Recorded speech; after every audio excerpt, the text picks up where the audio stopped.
Matters are out of hand in Israel and are likely to escalate beyond the levels of the last deadly conflict between Israel and Palestinians in 2014.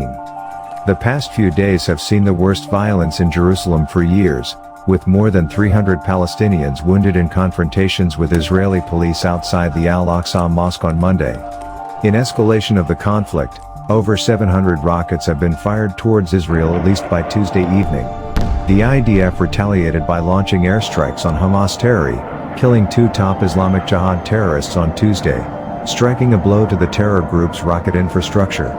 The Israelis also eliminated the head of the Hamas anti-tank missile unit Tuesday evening in an airstrike. The targets hit by Israel included the home of a Hamas battalion commander in a multi-story building, the organization's military intelligence headquarters, munition manufacturing sites, military complexes belonging to Hamas and the Palestinian Islamic Jihad, as well as 2 terror tunnels that were close to the border fence.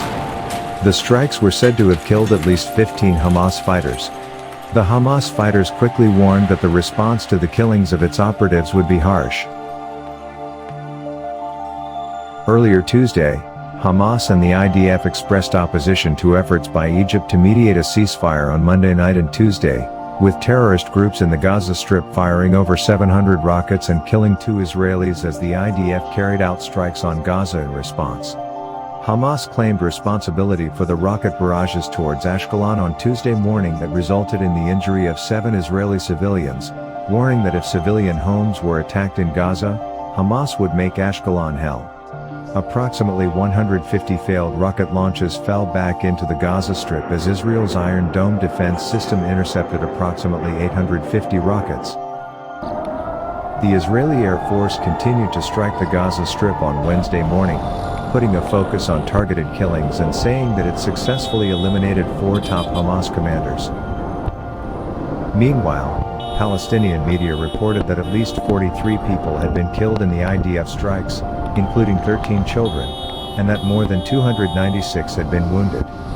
The Gaza Health Ministry claimed on Wednesday morning that 43% of the casualties were women and children, due to what it claimed were targeted attacks against civilians. But the Israeli Defense Forces said they carried out roof knockings and contacted civilians in Gaza to warn them to evacuate from buildings that were going to be targeted.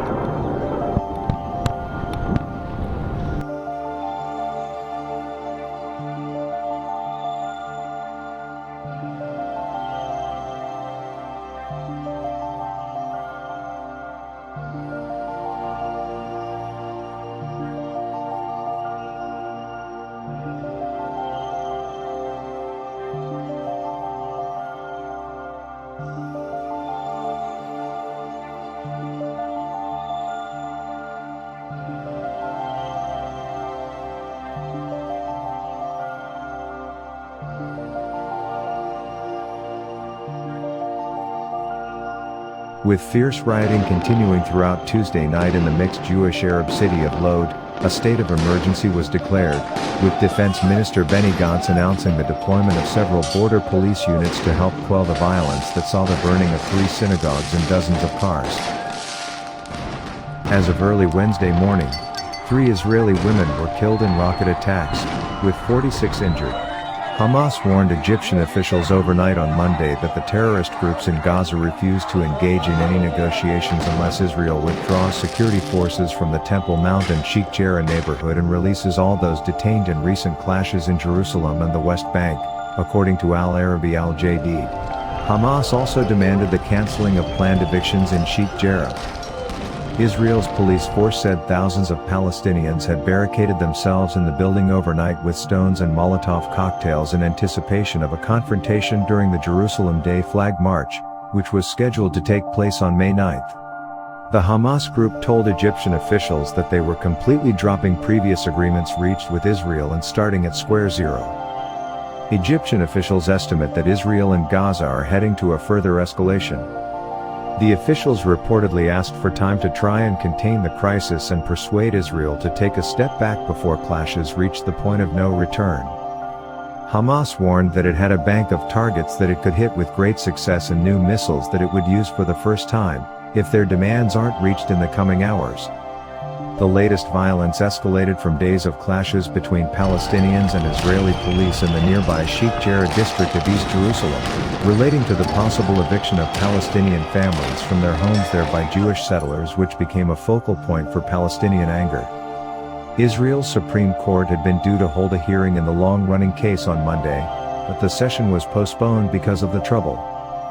The site at the Temple Mount where Al-Aqsa Mosque is located is holy to Muslims and Jews and lies at the core of the region's conflict. The violence coincided with the march by Israeli nationalists in Jerusalem, which was also due to pass through Muslim areas of East Jerusalem's Old City but was called off over fears it could stoke unrest. Hundreds of Jewish activists had planned to go there in the morning of May 9th, but were ultimately stopped by police. Muslim worshippers had stayed in Al-Aqsa all night, ready, they said, to defend their mosque. The Jerusalem Day event marks Israel's capture of East Jerusalem, home to the Old City and its holy sites, in 1967, and usually sees hundreds of flag-waving Israeli youth make their way through the Muslim quarter via Damascus Gate, chanting and singing patriotic songs. It is regarded by many Palestinians as a deliberate provocation. This year's march has also taken place in the final days of the Islamic holy month of Ramadan. The hilltop compound containing the Al-Aqsa Mosque and buttressed by the Jewish holy site of the Western Wall is especially sensitive, with both Israel and Palestinians wary of each other's intentions and activities there. Israel says the current violence there was planned well in advance by Palestinian extremists, though a series of events has driven unrest in Jerusalem. Palestinian anger fueled in the past few days by the uncertain fate of the families in Sheikh Jarrah came after a month of escalating tensions in the city. After Ramadan began in mid-April, clashes erupted nightly between police and Palestinians protesting against security barriers outside Damascus Gate, worsening after a march by ultranationalist Jewish extremists angry over assaults by Palestinians on ultra-Orthodox Jews. Meanwhile, rare Palestinian elections planned for this month were called off by Palestinian President Mahmoud Abbas, who blamed restrictions on Palestinian voting rights in East Jerusalem, in a move which further angered Palestinians. Critics suggested Mr. Abbas feared a victory by Hamas. The recent string of events leading to greater clashes in Jerusalem and rocket fire from Gaza is part of the cycle that has led to conflicts in the past. A massive far-right rally, resulting in the Jerusalem clashes and riots. The gates of hell comments from Hamas, which are rhetoric again being used by Palestinian factions, are often a prelude to rising attacks.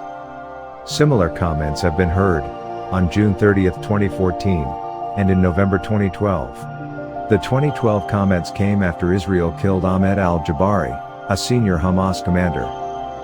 In December 2017, Hamas once again said the decision of then-President Donald Trump's administration to move the embassy to Jerusalem would open the gates of hell. Since Trump's announcement, Hamas and some of the other factions, you can see their flags behind me, have called for a day of rage, so this rally is kicking that off right now. It is not often remembered now, but the Hamas comments of December 2017 did lead to rising tensions that ultimately culminated with the killing of 58 Palestinians in Gaza during violent protests and riots along the border, as the U.S. moved its embassy in May 2018. The 2014 cycle of violence culminated in a war in Gaza, Operation Protective Edge. It also led to widespread rioting in Jerusalem that damaged parts of the infrastructure for the light rail in Beit Hanina and to a massive march on Phalangia checkpoint that resulted in some 287 injuries and 2 Palestinians killed. So where are we today? Hamas and Palestinian groups in Gaza have vowed solidarity with Jerusalem. The dozens of rockets fired since Saturday morning, the most fired in months, are in escalation. The rocket fire is reminiscent of the increase in 2019 that led to some 2,600 rockets being fired at Israel in 2 years from 2018 to 2019.